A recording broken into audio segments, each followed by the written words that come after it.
you an important safety demonstration.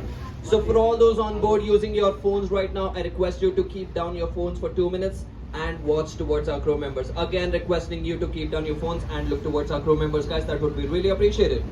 In case of an emergency, you will find these life jackets placed below the bar on the upper deck and also towards the back side of the boat inside those white colored boxes. To put these life jackets on, firstly you slip your head through the keyhole of the jacket like that. Once done, take the long straps, wrap them around your waist and back to the front, buckle them up nice and firm along with the jacket like so. Once done, take the short straps on the top, buckle them firmly under your chin. This will secure the life jacket to your body. To grab attention towards yourself, there is a whistle attached with this jacket and reflective tapes on sides so that you can be spotted easily and be rescued quickly. And that's it, guys. Within less than 2 minutes, our crew members just saved your lives. Congratulations to you all. Thank you very much, guys. Can we have a quick round of applause for them, please? Thank you. Quite a lovely evening on the 26th of August. We're sailing on the Showboat Royal Grace, which is a Victorian-era Canadian riverboat replica. This was built back in 1988 and brought into service through Port Dover, Ontario. Might look like a very small boat to you, definitely a basic boat, but this showboat weighs almost 200 tons heavy, which is the same weight as the world's largest animal, the blue whale. Talking about the waters, the Toronto Harbour, it's a small part of the Lake Ontario, which is one of the 5 Great Lakes and also known to be the 13th largest lake in the world with an average depth of 283 feet. Looking towards the right hand side of the boat now, I would like to start talking about this bridge first. As you can see, there is a bridge crossing the waterfront with large center tower and double arch. Do you guys know what this bridge is called?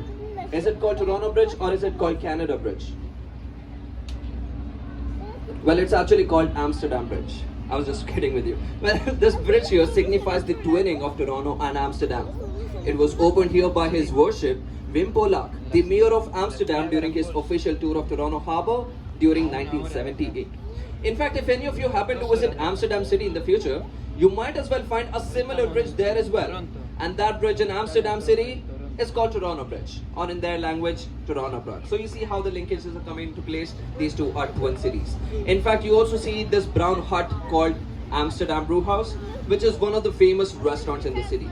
They are quite popular for their in-house crafted beer and fancy food options. Of course, it is a hot evening, so for all the beer lovers, you can have some chill time at the Amsterdam Brew House this evening if you're looking for some good dinner beside the harbour. In fact, talking about the Toronto Harbourfront, guys, this whole harbourfront is full of revitalized history. It sits on over 100 acres of land, attracts more than 17 million visitors every year. But prior to 1972, this neighborhood was a completely vacant and uninviting space. But now, after 1972, all the industrial factories were removed and the skyline slowly came into existence. Now, of course, it's a destination that continues to grow. As you can see, there are so many people strolling along the waterfront, enjoying the beautiful scenery and taking in the sights and sounds of the city. Well, yes, that was some irrelevant information, not something that relates to you guys at all. I get it. But now I would like to ask you guys a question. It might sound like a silly question. Are you guys on vacation right now? Yeah? And how many of you like going to beaches? Give me your hands up, guys. How many of you like going to beaches? Yeah, you must be like, duh, what kind of a question is that, right? But guess what? You don't have to travel anywhere else in the world. Don't go to Bahamas. Definitely don't go to Miami. You'll find the perfect beach right in front of you. As you can see, there are bright yellow umbrellas, colorful Muskoka chairs, and many people having a lazy evening on artificial beach sand. That's the first man-made beach in the city, and it is called the HDO Park. The perfect spot to relax around for all the beach people on board. Better than Miami, right? I'm just joking with you, just joking with you. Of course, you cannot swim into the harbour using this beach because it is an artificial beach, and also the waters in the harbour are kind of filthy, not safe enough for human swimming. So yes, don't try swimming in the harbour. After the HDO Park though, you might now find the Marine Fire Station. This is officially known as the Toronto's Marine and Fire Station 334. Needless to mention, they are responsible for fire rescue operations, not just within the city but on these waters as well. They start patrolling from Etobicoke in the west, all the way towards Rouge River at Scarborough to the east, and they safeguard these waters all around the year, including the harsh winters as well. Such harsh winters when this harbour completely freezes up and you don't see any sailing activities here. But despite that, these firefighters safeguard these waters. Well, of course, the Marine Fire Station might not have caught your attention, but this luxurious cruise ship definitely would have, right? Talking about the Just Jays, this came here 4 days ago on the Toronto Harbour. It belongs to the CEO of American Eagle Outfitters, a famous clothing brand in the US. And this cruise ship cost them 75 million US dollars, so quite a luxurious cruise ship. If you ever bought clothing from that brand, trust me, you somehow invested in that cruise ship there.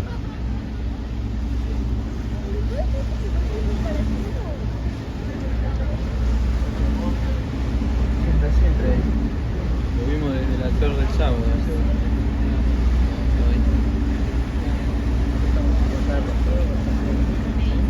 Well, after that, we're now going to be passing by a historical location in the city. As you may notice, there is a pirate ship, the Empire Sandy dock right now. This dock location is called the Spadina Key. Back in the 19th century, there used to be many shipbuilding companies that used to operate at this location. They used to build ships for World War I, World War II, and used to provide minesweepers for the Royal Canadian Navy and Royal Navy. In fact, back then, Canada used to be the third largest shipbuilding nation in the world. We had a really strong presence on the waters all across the Great Lakes. So that's the Spadina Key for you.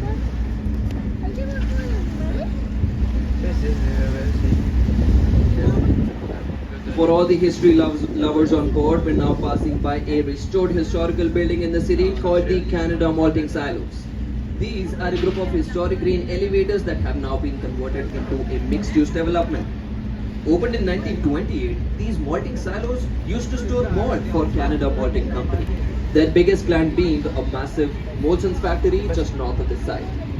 Abandoned in the 1980s though, intention was to demolish them, but now the silos are a heritage destination with plans to showcase their historical importance to the waterfront.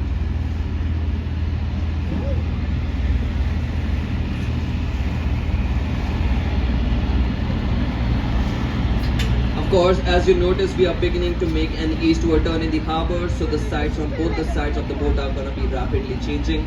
Coming towards the right hand side of our boat now, we are passing by a really real life aviation museum set up on the land. Quite a beautiful aviation museum, right? I'm just kidding. It is an airport. Yes, it is an airport. It's called the Billy Bishop Airport, a small island airport that offers scenic flights and connections to destinations across Canada and the United States. It is often referred to as Toronto's Island Airport and was opened here in 1939, almost 85 years ago. By the way, did you guys know that the Toronto's Pearson Airport also opened in the very same year, in 1939? In fact, back then, this was the primary airport for the city. Pearson's Airport was just a backup for this one.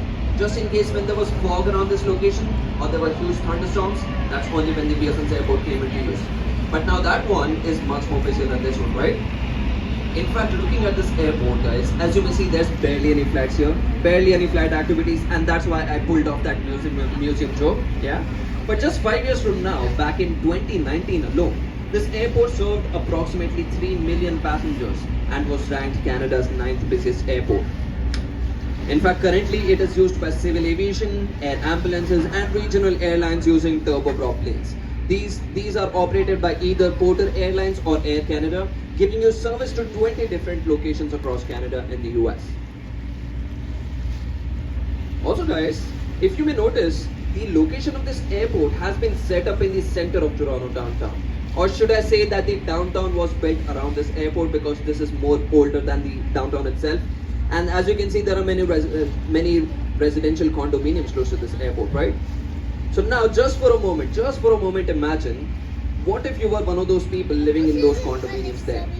Would you like a flight flying outside your house every day? Or a helicopter hovering outside your bathroom every day? Can't even imagine that, right? And that's why this airport has a night curfew in effect. So no flights here after 11 p.m. every night or before 6 a.m. every morning. A 7-hour long curfew. Well, we can see a beautiful sunset coming in shortly behind the Toronto downtown skyline. Enjoy some great views, get some great photographs. We're gonna be playing some great music for you as well. So enjoy your time here, guys. I'll be back with you with some more information soon. Debe haber o corriente o debe haber roca o debe haber algo ahí. No es seguro navegar por ahí. Estamos llegando a Mati. Sí, pero con unos chalecos de flotador, ahí estamos.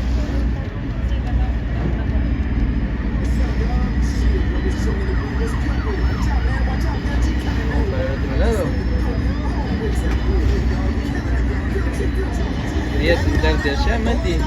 Mirar de aquel lado. De este. ¿Eh? De aquel lado.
I told you all today, I'm still the greatest of all time. Get on my face.